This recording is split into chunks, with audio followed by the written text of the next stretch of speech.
Distinguished guests, please welcome back to the stage President and CEO of APAICS, Madeline Milka. Welcome back. I hope everyone enjoyed the breakout sessions. We are ready now to do our next plenary on AA and NHPIs in the entertainment landscape. This panel will discuss the representations of AA and NHPIs in the media and the challenges faced in working toward more authentic portrayals of our diverse community. Now, I'm pleased to introduce and welcome Michelle Sugihara, Executive Director of the Coalition of Asian Pacifics in Entertainment, the premier nonprofit organization creating opportunities and driving change for AA and NHPI success in Hollywood. Please join me in welcoming Michelle and our panelists to the stage.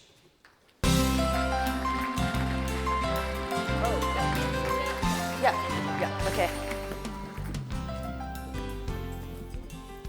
Okay. Oh, look at this. I'm so excited to be here to talk about our favorite topic, AA and NHPI representation in entertainment. And I'm joined today by three amazing power women that we're all gonna get to hear a little bit more from. So can you please all introduce yourselves and tell us a little bit about how you got into the industry and what you're working on now? Sure. My name is Janet Hahn-Vissering, and I'm the Senior Vice President of Development and Production for Nat Geo Content. I manage all the natural history, what is that? That's animal shows and specials and series for National Geographic, and we are on the Disney Plus tile. So anything you see on National Geographic's tile that has animals, that's what I manage. I manage typically over 150 hours of content a year. And currently we are working on, we just launched for Earth Month in April, our Emmy Award winning series Secrets Of with Octopus. And I'm working on a project for next year and a project with some celebrities. That's very exciting. Oh, Some trouble with your mic. okay.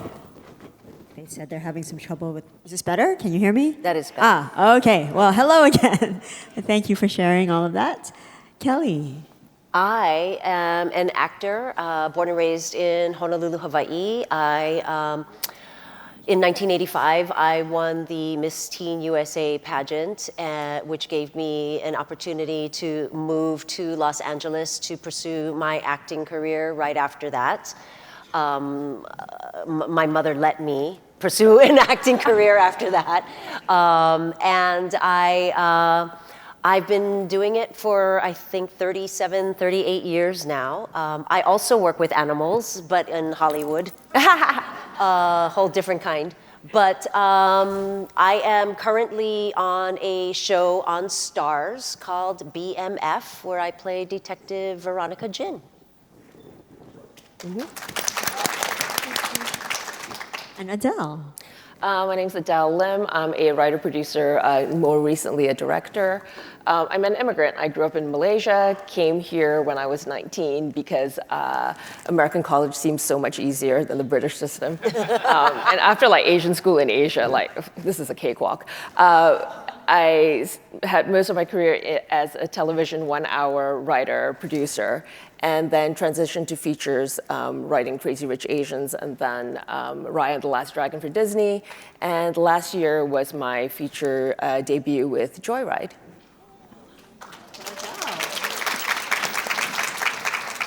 So I have seen, and probably all of you as well, there's been more programming with AA and NHPIs behind and in front of the camera, and you've all been in the industry for a while now. And can you talk about what you're seeing, what you're thinking for the future? Is this just a temporary? Do you see change? Is it sustaining? Let's talk about that. Everyone's looking at me first here. Again, I work with animals most of the time, but as a consumer of a lot of television and as a first-generation immigrant here to the United States, It is so refreshing. I love all the work that you ladies do.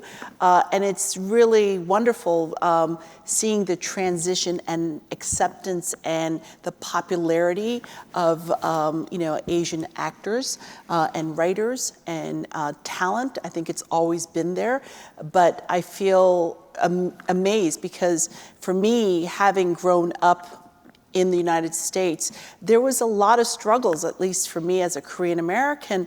I was saying, kimchi was not that hip when I grew up. It was something that was smelly, and God forbid if your mom made kimchi jjigae that night and you invited your friends, you were like, what the heck is going on?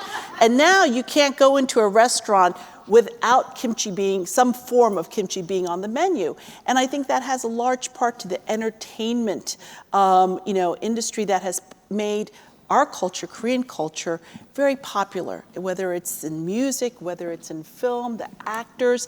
And I think that, to me, the way my children are growing up, it's a different cultural and a different acceptance of our culture. My son wants to take seaweed and rice to school and make little rice balls and onigiri and kimbap. And I dreaded the days of making, food diaries in elementary school. So I'm hoping that it's here to stay. I think that the world has seen the incredible talent behind Asians, and I think it helps to demystify stereotypes about Asians, and I think it helps overall population with acceptance and making our culture more relevant.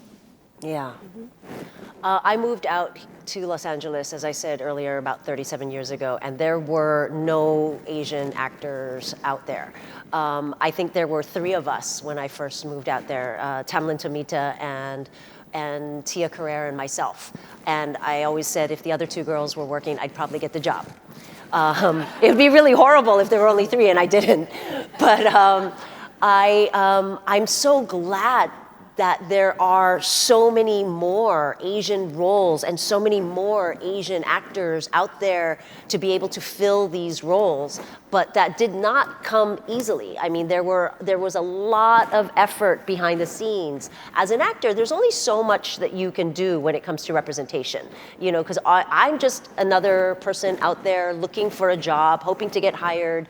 Really, it comes down to the writers and producers and creators and heads of studios and networks who are really wanting to make these changes. And then it comes down to the consumer, right? The consumer, people wanting to see this kind of programming. And so, if Crazy Rich Asians did not do well, there was a lot of pressure on that.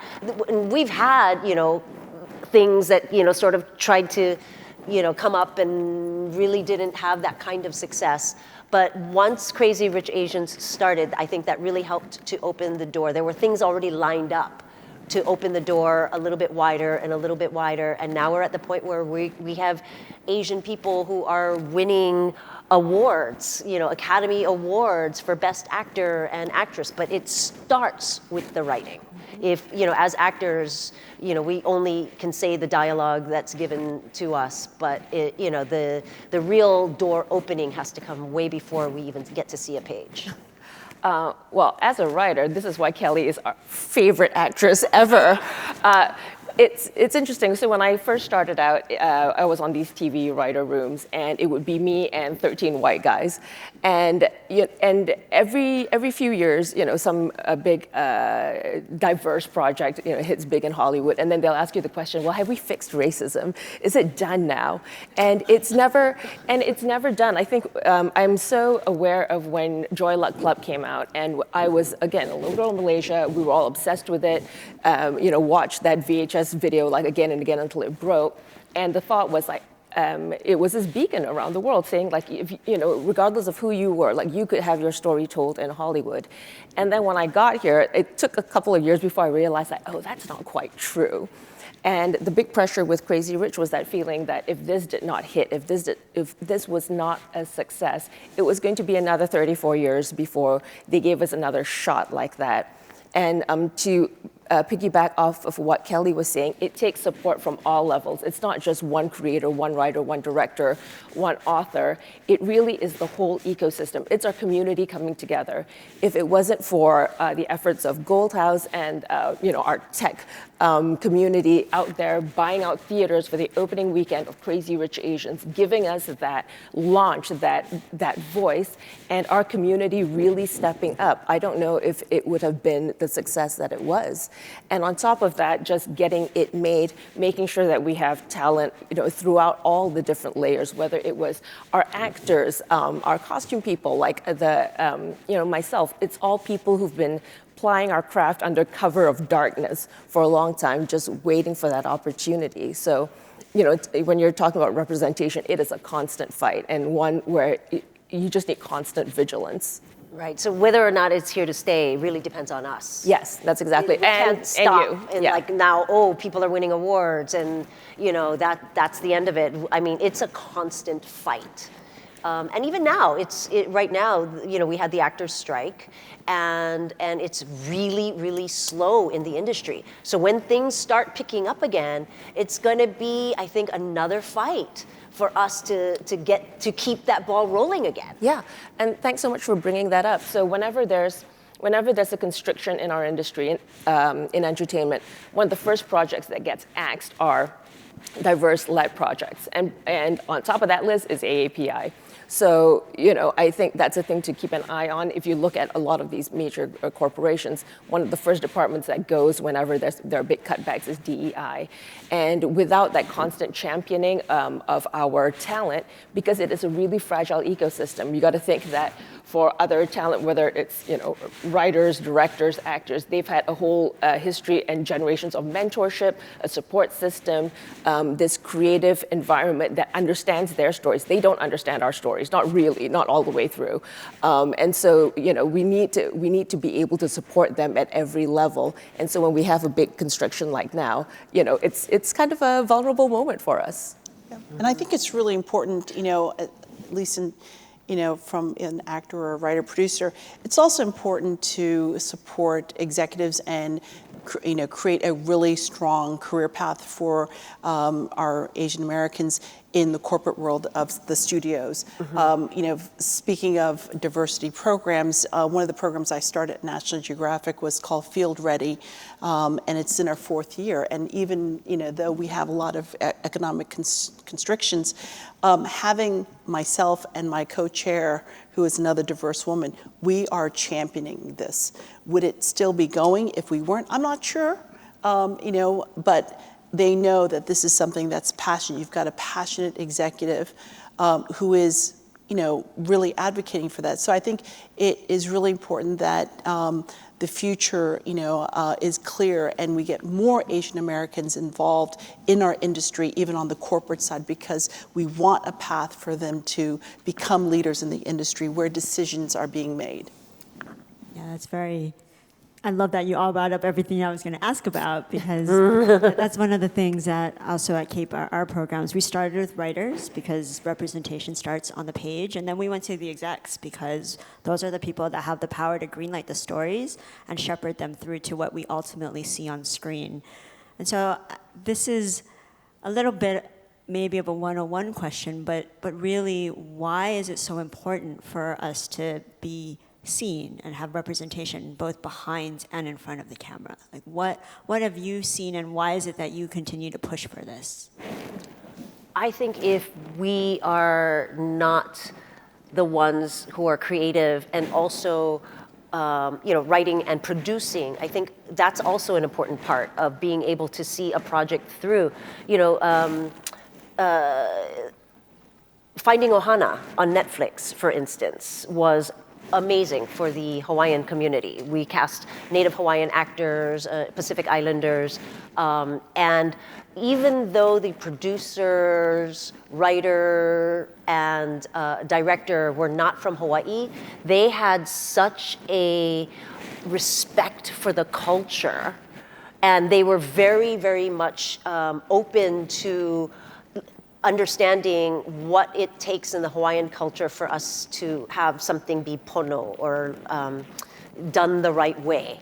And so, you know, I think that it helps to have people behind the scenes to be able to see a project through, or at least people who are super respectful of the culture and really want to be open to understand. I mean, so much to the point where they, you know, instead of giving out T-shirts to everybody as a wrapped gift, they donated money to to HIF, which is the Hawaii International Film Festival, to help more writers create stories about Hawaii. Or, you know, they planted trees in Hawaii. Things like that Hawaii, you know, Hawaiians, we consider very respectful. So yeah, it is important to have people behind the scenes who are going to be able to really understand the culture in its deepest level, and not just like, oh, write about Hawaii from like a tourist's point of view, or from, you know, another point of view, an outsider's point of view.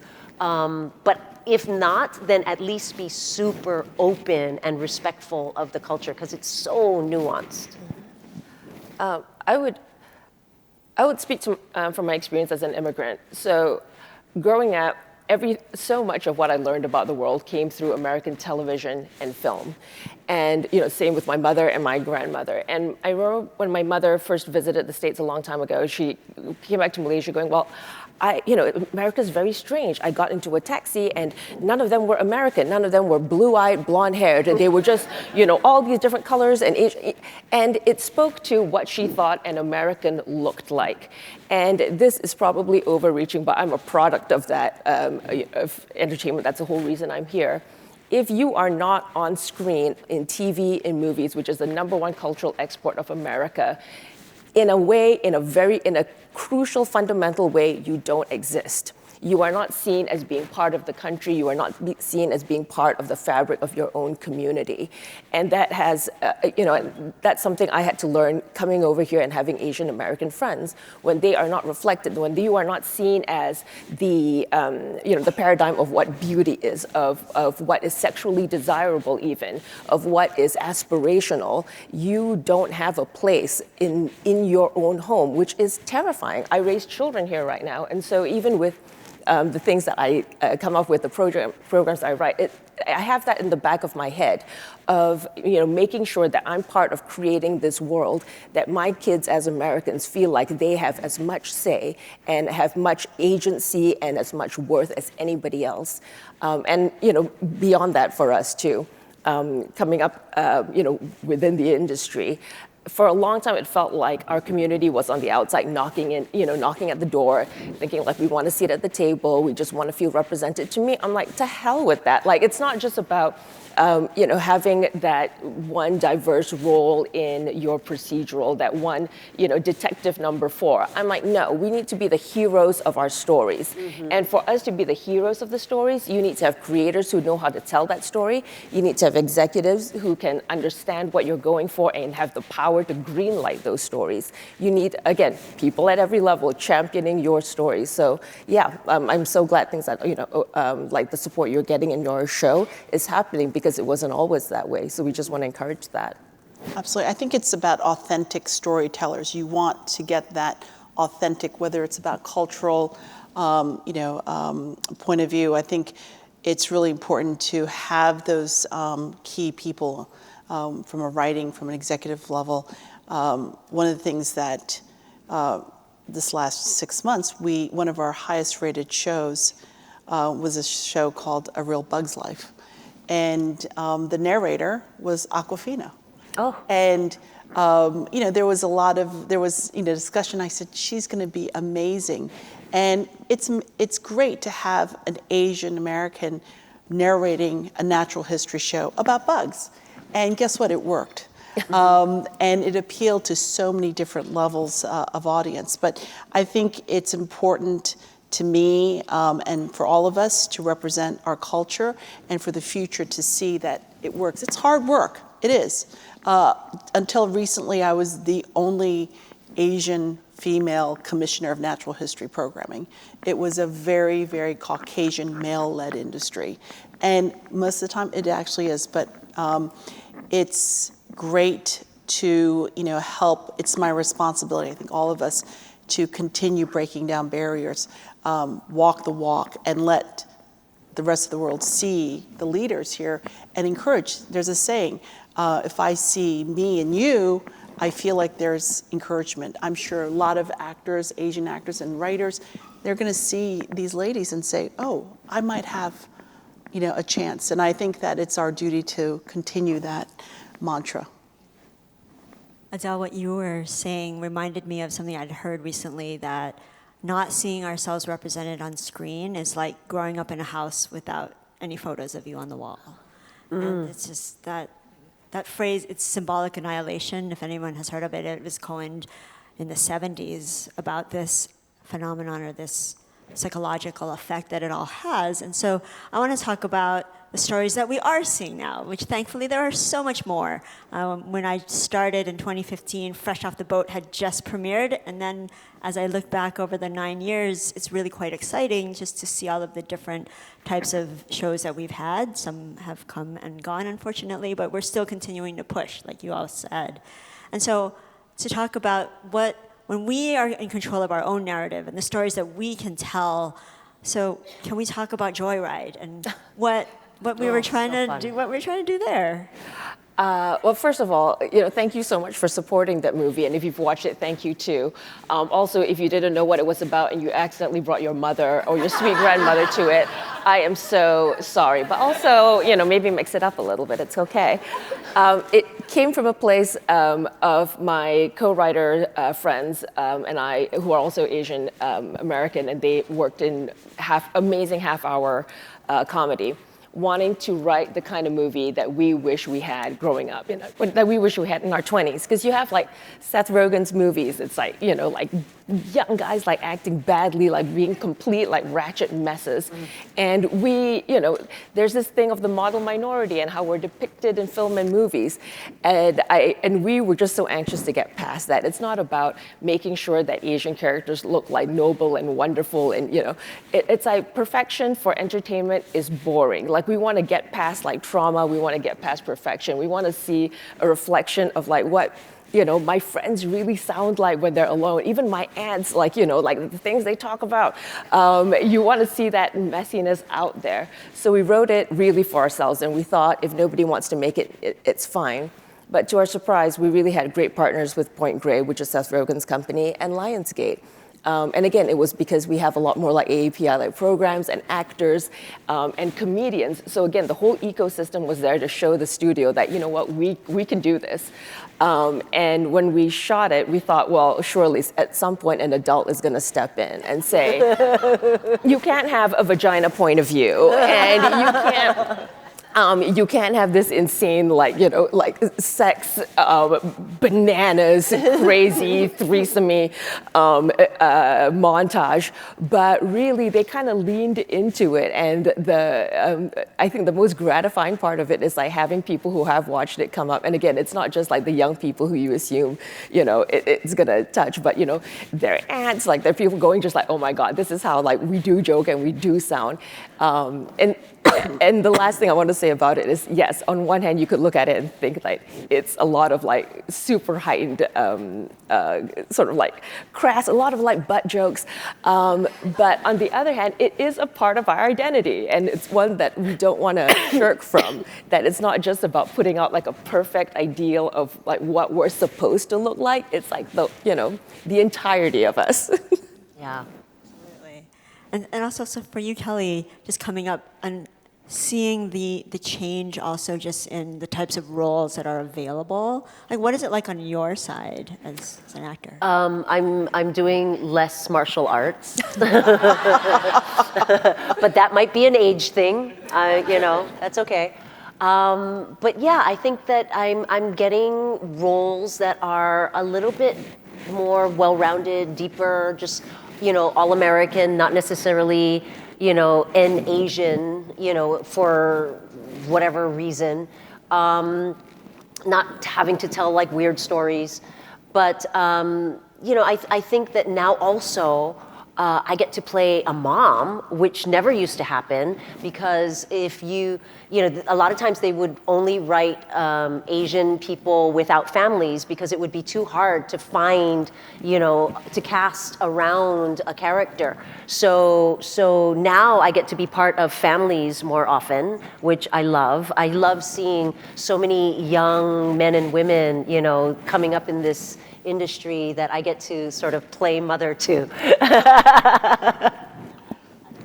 And then for Janet, for you, so CAPE and the Asian American Foundation, just last year we did a study on creative executives, NHPI execs in the industry. And what we learned a lot of is that a lot of them felt very alone. There was not a lot of mentoring or sponsorship. And so how are you seeing it from your world, and how do we continue to support executives so that we have the champions on the inside as well? You know what, I would have to say I'm pretty fortunate. I have really a lot of support from my two direct bosses, and I have to say Disney's very, very strong in supporting the diversity, in not only in their senior executives, but also within the organization. I think, you know, we have our own Bergs within our company, and we do, you know, I feel like we're encouraged to help support some of the more junior staff and encourage their voices. There's a lot of mentoring within our company with our own staff, and I'm so honored to be able to do that, because when I was in that position many years ago, there wasn't that many. And I think that it's important to pay it forward, because I find that some of their anxiety is still some of the anxiety I had 20 years ago. And it's really important, and even just having a 10-minute coffee or having a chat and saying, I know what imposter syndrome feels like. I know, wondering, am I being heard? And there's a lot of cultural issues here. What I find, not only just, you know, in our Asian culture, being a creative or an artist is still a hard step within your family to even say, this is what I want to do. I mean, I'm a lot older, but I don't think most of I went and spoke to my great aunties, for those who are still alive in their 90s and 80s. They still don't know what I do. They actually said to me about 4 years ago, and I make fun of it, but my sister's best friend is a very well-known news anchor here in DC, Eun Yang. And they said, Janet, or Korean word, Wonsun, said, Eun Yang has made it. What are you doing? We never see you on television. And I was like, and my husband says, do you want to make a necklace out of your Emmy? And I said, I really wouldn't know what it was. And so as parents and as relatives, encourage your family members who want to go into the arts to say, go for it. Because until they're encouraged at their home, they're still going to be scared when they have to come into the world of entertainment. But they can't do it without your support. So open those doors, open your minds, and they could be these successful women. One of the things I just posted on Twitter yesterday for Mother's Day was about something that my mom said to me when I was moving to Los Angeles, you know, starting this whole acting career. She actually, in her way, was very supportive. She said, if you ever need money, don't ever borrow from anybody else. You come to me first. Aww. That was her way of saying, go ahead. That's I give amazing. you permission. Yeah. Yeah. That makes me want to cry. Yeah. I miss my mom. She's still around. She's still around. You're just like, where'd mom go? Okay. I love that. So it's like full circle, because one of the first things you said today was that your mother let you do what you do, and look at you all now. So that's really exciting, and I'm glad. Thank you for that message for the parents out there. That's really important, because without that encouragement, it starts at home, right? And so to see these women up here thriving, there is a career in entertainment, so please consider supporting. But in the last question here for you before we open up to audience Q&A is we talk about legacies and then longevity. So as we look forward to the next 5-10 years, what do we think we're going to see? What do you want to see? in terms of AA and HPI representation? I'm just going to kick it off by saying there's a lot of talk about Asian excellence and seeing Asian excellence all the way through.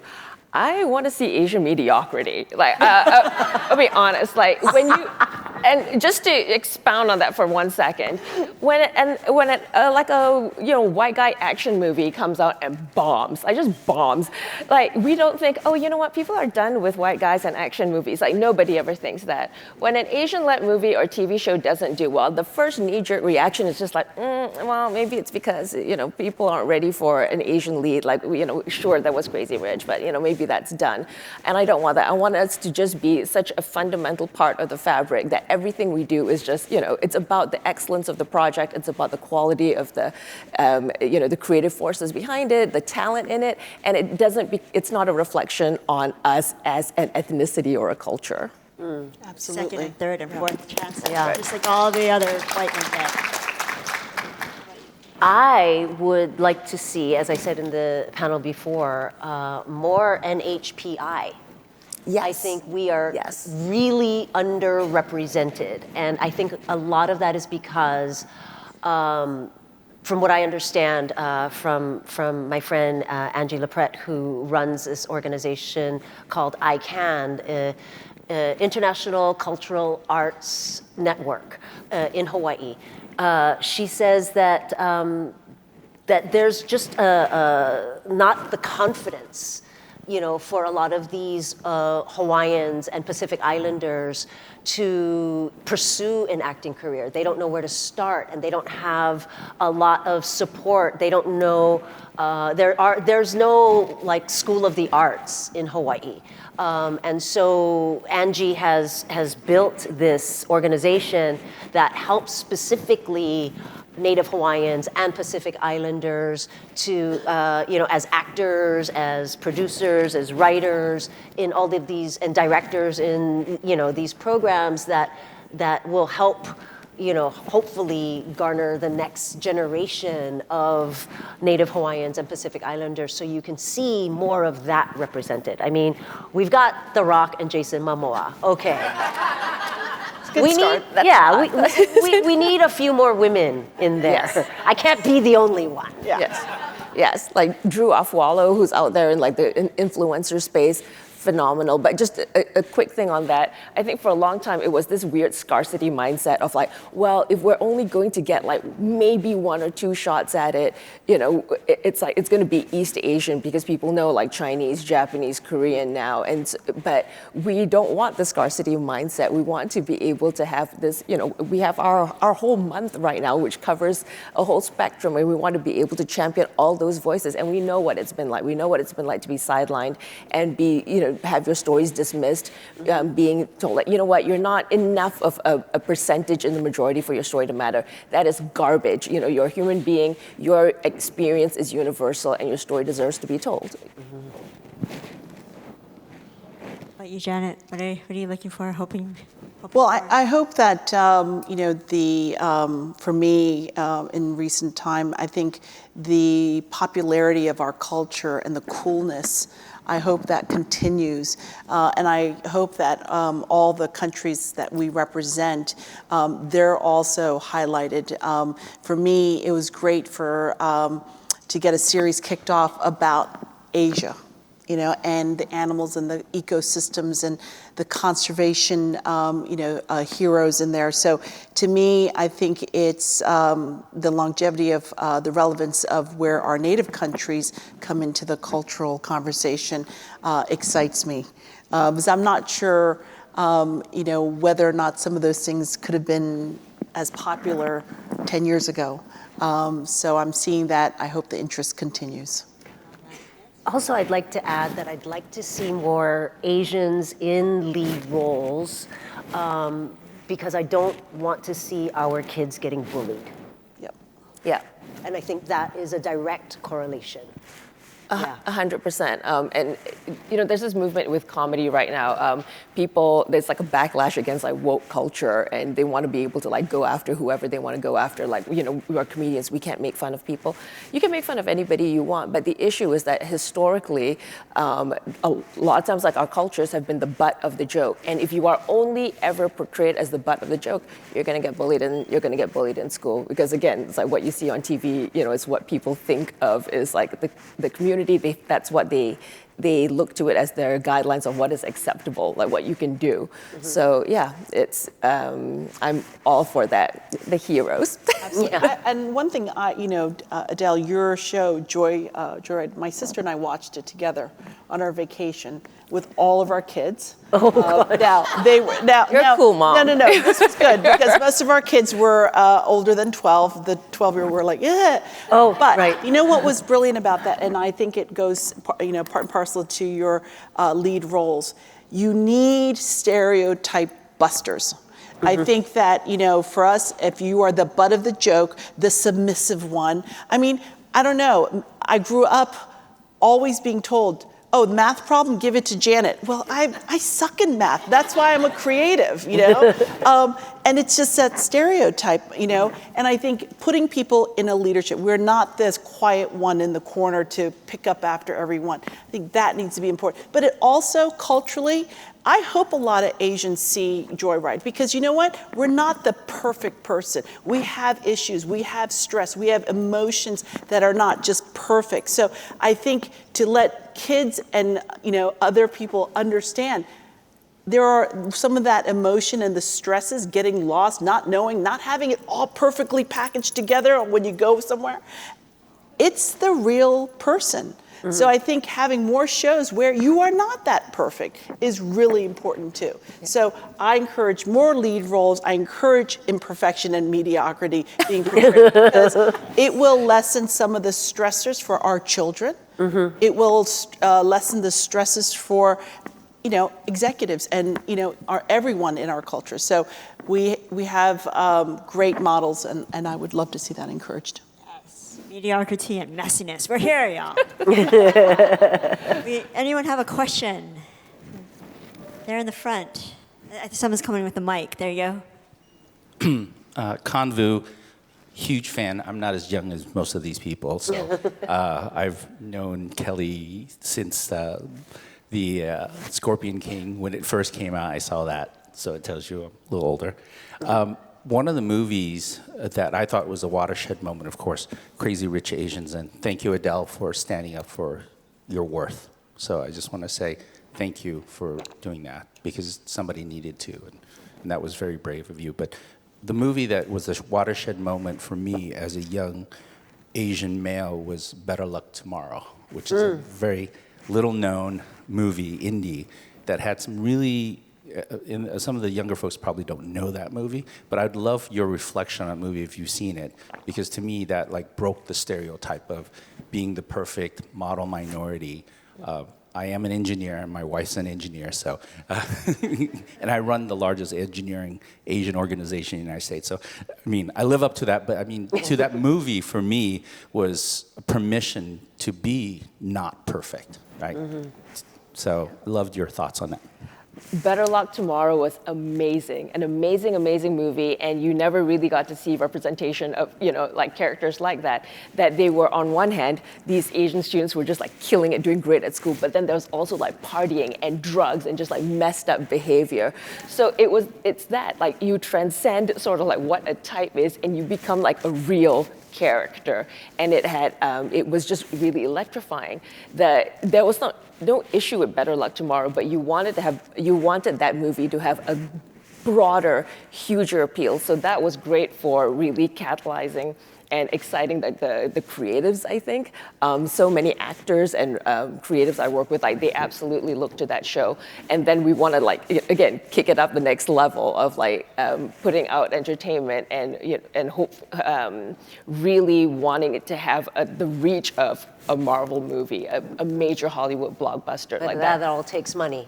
It takes that money. That was a tiny little indie film, wasn't it? A tiny little indie film. You want it so that you have like so that the studios can look to it and go like, that's a star, and we are going to throw our marketing budget behind that, and have it be taken with like the same sort of seriousness as as one of their larger movies. But it all comes down to money. It all comes down to having a great opening box office weekend. So like this is our like little PSA too. Again, with our communities showing up, you have to show up and really support those projects, because if you don't, the studios just take their cue. And a lot of times it starts with our community. If you make enough noise about it, being supportive of it, they sit up and they pay attention. Right, that's why opening weekend is so important, because they put all of their judgment on this one opening weekend, right? And so buy out a theater, just take the neighborhood, or as some people were doing, like on Twitter, they were offering free tickets, like we'll buy your ticket, just tell us where your hometown is and we'll buy you your ticket. Things like that really helped, I think, boost ticket sales in the first weekend. Yeah, absolutely. And that applies to TV as well, especially with the streamers, because they're so focused on what those metrics are. Yeah. So even if don't wait till it's all out. Watch it in the background. I mean, really, that's what they focus on. So opening weekend, buy a ticket, go to the theater, watch the shows on TV, just get those metrics going. Thank you for the question. Yes, we have another question here in the front. Hi, my name is Ishan. I'm with APAICS, and my question is, I think all three of you kind of represent a different spectrum of entertainment, whether it's acting, writing, directing, or the studio perspective. I wanted to hear your perspective when it comes to, I know Michelle Yeoh was the first Asian American woman to win an Oscar. So I think for a lot of Asian creatives, whether it is behind the screen, in front of the camera or behind the camera, a lot of their work is seen as just trying to fill a niche instead of being recognized for actual talent and the hard work that goes into it. I just wanted to hear your perspective. How can we make sure, I guess from the more general public side, that the work that the Asian, American creatives do is actually awarded and is seen for the work that it's put into? That's a tough one. I mean, I think that, organizations like CAPE, who are behind the scenes, making sure that there are writers and producers, directors, who are, and like ICANN, these kinds of organizations that are helping to develop talent really helps. And then also just experience, right? I mean, you can have all the classroom you want, but people have to have experience in order to become better at what they're doing. You can have all the schooling in the world, but you really have to just get out there and do it and be brave and just don't be afraid to fuck up. Yeah. Don't be afraid to fuck up. That's on the talent side. It's harder because we're creators and we're creating the content, but we can't shape the society that's consuming our content. So my reaction is, to fight for market saturation, to make sure that we don't just have one movie out of like 30 movies, that you want to get our numbers up, you want to normalize us, because it's ridiculous talking about normalizing somebody, who's when you've been a part of like the fabric of this country for hundreds of years. It's that thing you talked about, like feeling like a guest in your house. The more content there is out there, Michelle has been in countless television shows and movies, so that people are looking at her not as like this unique sort of this novelty, but this tremendous talent in her own right. So we want that. We want to have fewer no hate for martial arts. Grew up on it, love a kung fu movie, but we don't want to just have kung fu movies. We want to have our Degrassi. We want to have our Dynasty and our Dallas. We want all of it. So really, I think it also just comes back to the audience again. Basically, what we've been saying is support the projects that do come out with your money, your time, your eyeballs. Talk about it. Everybody has their sphere of influence. Tell all your friends and your family. And so as we wrap up today, I just want to thank these three phenomenal panelists. So please join me in giving a round of applause to Adele Lim, Thank you. and Janet Visserin.